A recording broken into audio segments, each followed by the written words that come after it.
Hai, mari sama-sama kita tundukkan kepala, kita mau bersatu di dalam doa. Bapak yang baik, Bapak yang kami sembah dalam nama Tuhan Yesus, kami mau siapkan hati kami untuk diberkati oleh kebenaran firman Tuhan. Pakai hamba-Mu untuk boleh menjadi saluran berkat, lidah bibir perkataannya diurapi dari surga. Kata kalimat yang keluar, biar nama-Mu saja yang ditinggikan, diagungkan. Kami percaya ketika kami memulai hari bersama dengan Tuhan, maka sepanjang hari Tuhan berjalan beserta bersama dengan kami. Berhikmat, beri kekuatan, berikan sukacita yang melampaui sukacita yang dunia tawarkan. Kami percaya bersama dengan Tuhan kami cakap melakukan segala perkara-perkara yang luar biasa. Pakai hamba-Mu untuk boleh menjadi seorang berkat di dalam nama Tuhan Yesus. Setiap kita yang siap diberkati, sama-sama kita katakan amin. Belum lama ini ada sebuah lagu Kristen yang terkenal atau viral di sebuah aplikasi yang bernama TikTok, saudara. Dan bahkan beberapa orang-orang yang bukan penganut kekristenan, mereka menyanyikan lagu tersebut. Dan kebetulan temanya pas dengan khotbah yang ingin saya bagikan sama saudara. Mari sama-sama kita mau bersukacita bagi nama Tuhan kita. Mari sama-sama. Tuhan Yesus tidak berubah, tidak berubah, tidak berubah.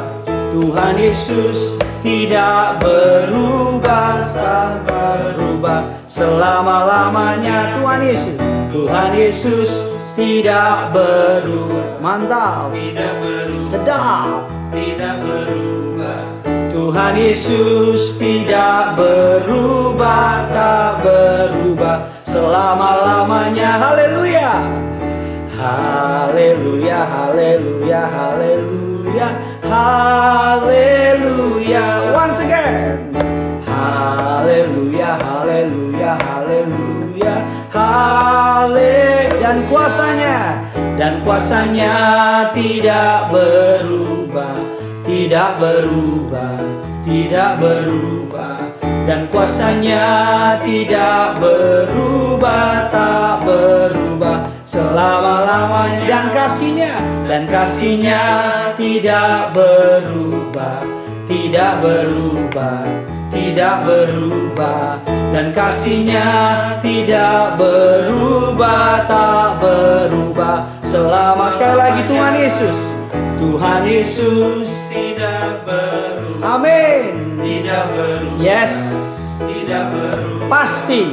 Tuhan Yesus tidak berubah, tak berubah selama-lamanya. Tuhan Yesus, Tuhan Yesus tidak berubah, tidak berubah, tidak berubah. Tuhan Yesus tidak berubah, tak berubah selama-lamanya.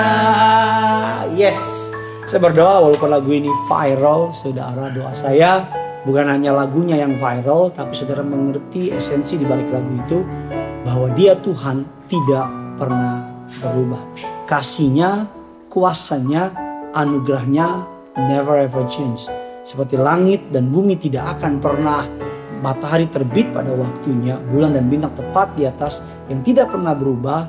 Tuhanmu lebih dari itu, Dia tidak akan pernah berubah. Kasihnya tidak pernah berubah. Karena kita akan belajar kasih untuk anak yang hilang. Lukas 15 ayat yang ke-22 mengatakan demikian. Tetapi ayah itu berkata kepada hamba-hambanya, lekaslah bawa kemari jubah yang terbaik, pakaianlah itu kepadanya, kenakanlah cincin pada jarinya dan sepatu pada kakinya. Kisah perumpamaan anak yang hilang adalah memberi gambaran yang jelas bagaimana Allah meresponi manusia berdosa.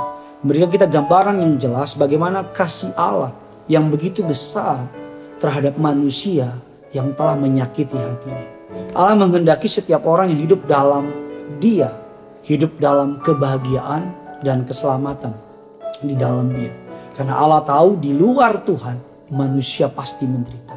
Di luar Tuhan manusia pasti akan mengalami penderitaan, masalah, sukar demi dan masa sukar berikutnya. Bukan berarti ikut Tuhan tidak ada penderitaan. Bukan berarti ikut Tuhan tidak ada masa-masa yang sukar. Tetapi ikut Tuhan sekalipun ada penderitaan, ada masa sukar, semuanya bertujuan untuk memurnikan kita. Dan kita melewatinya bersama dengan Tuhan. Anak yang hilang ini selama dia tinggal dengan bapaknya, keadaannya baik, terjamin, keadaannya aman dan mengalami begitu banyak pemeliharaan dari bapaknya. Tapi ketika anak ini meninggalkan papanya, keluar dari pemeliharaan papanya. Kita semua tahu keadaannya menderita. Sesaat bahagia, itu pun bahagia karena sisa harta dari papanya. Tapi ketika hartanya mulai habis, kelaparan datang, Alkitab mengatakan keadaannya bahkan lebih hina dari yang namanya hamba-hamba papanya. Dia harus makan makanan babi. Bukan lagi makan binatang babi, tapi dia harus makan makanan babi untuk menghidupi atau memberi kenyang perutnya. Nah, kita akan mempelajari ada 3 makna yang diberikan, makna pemberian bapaknya kepada anak-anaknya tersebut, kepada anaknya yang tersebut. Makna yang pertama dikatakan adalah diberikannya jubah. Ketika benda yang diberikan menggambarkan 3 hal yang diberikan Allah kepada orang berdosa yang bertobat. Dikatakan yang pertama adalah jubah. Jubah melambangkan penerimaan dan pengampunan dari Allah Bapa. Jadi 3 pemberian yang Bapaknya berikan adalah makna dari pemberian Bapa di surga terhadap orang berdosa. Yang pertama adalah jubah. Jubah melambangkan penerimaan dan pengampunan dari Allah Bapa. Zakaria 3 ayat keempat tertulis tentang perintah malaikat Tuhan kepada imam besar Yosua untuk menanggalkan pakaian kotor pada tubuhnya, berarti dosa. Dan kepadanya dikenakan pakaian yang baru, itu pakaian pesta. Demikian bunyi firman Tuhan. Tanggalkanlah pakaian kotor daripadanya. Dan kepada Yosua berkata, lihat, dengan ini aku telah menjauhkan kesalahan daripadamu. Aku akan mengenakan kepadamu pakaian pesta. Dalam ayat tersebut dikatakan bahwa Tuhan telah menjauhkan kesalahan Yosua. Hal ini berarti sebuah penerimaan dan pengampunan penuh dari pihak Allah. Anak yang hilang tersebut kembali diterima tanpa sempat berkata, jadikanlah aku salah seorang hamba dari orang upahan Bapa. Dia menerima pengampunan penuh. Demikianlah yang terjadi kepada setiap orang yang berdosa, yang mau datang dan bertobat kepada Tuhan. Tuhan memberikan kehidupan yang baru sama saudara. Tuhan menerima saudara dan Tuhan tidak pernah menolak saudara. Dia akan menjauhkan dosa dan pelanggaran dari diri saudara. Bahkan dia akan memberikan pengampunan. Pengampunan yang penuh juga berarti saudara disucikan dan dikuduskan. Oleh darahnya, saudara dan saya mengalami penebusan dan akan menerima jaminan keselamatan oleh kasih anaknya bagi saudara dan saya yang mati di kayu salib. Yang kedua, pemberian yang diberikan kepada bapaknya yang melambangkan pemberian Allah kepada orang berdosa adalah cincin. Cincin melambangkan bahwa Allah memberikan kuasa kepada mereka yang percaya kepadanya. Cincin menggambarkan mengenai otoritas. Zaman kerajaan dahulu, apabila ada orang yang mengenakan cincin, apalagi cincin kerajaan, maka hal tersebut menunjukkan bahwa pemakai cincin tersebut memiliki otoritas tertentu atau kuasa tertentu. Dalam Kejadian 41 hingga 42 menceritakan tentang Raja Mesir, yaitu Firaun, yang menanggalkan cincin dari jarinya dan memakaikannya kepada Yusuf. Sebuah cincin berarti kuasa kerajaan telah diberikan kepada Yusuf. Anak yang terhilang tersebut diberikan cincin yang berarti bahwa posisinya dipulihkan. Otoritasnya sebagai anak dikembalikan. Bahwa bapaknya ingin menunjukkan kepada seluruh hambanya, kepada seluruh orang di bawah kekuasaan bapaknya, bahwa anak tersebut bukan hanya diterima, diampuni, tapi posisinya dikembalikan. Kuasa diberikan kepadanya sebagai anak bapa. Tadinya anak ini berencana menjadi hamba dari bapaknya. Tapi bapaknya tidak mau anaknya menjadi hamba, menjadi pegawai. Bapaknya memberikan cincin kepada anaknya sebagai sebuah deklarasi bahwa anak tersebut identitasnya seorang anak yang memiliki kuasa. Bapaknya mau hamba-hamba bapaknya tidak memandang remeh anaknya. Walaupun anak itu telah jatuh dalam dosa, tapi anak itu telah kembali dan bertobat. Dan otoritas itu diberikan kepadanya.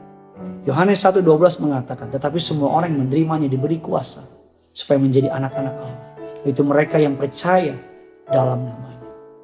Orang yang percaya kepada Yesus diberikan kuasa menjadi anak-anak kerajaan surga.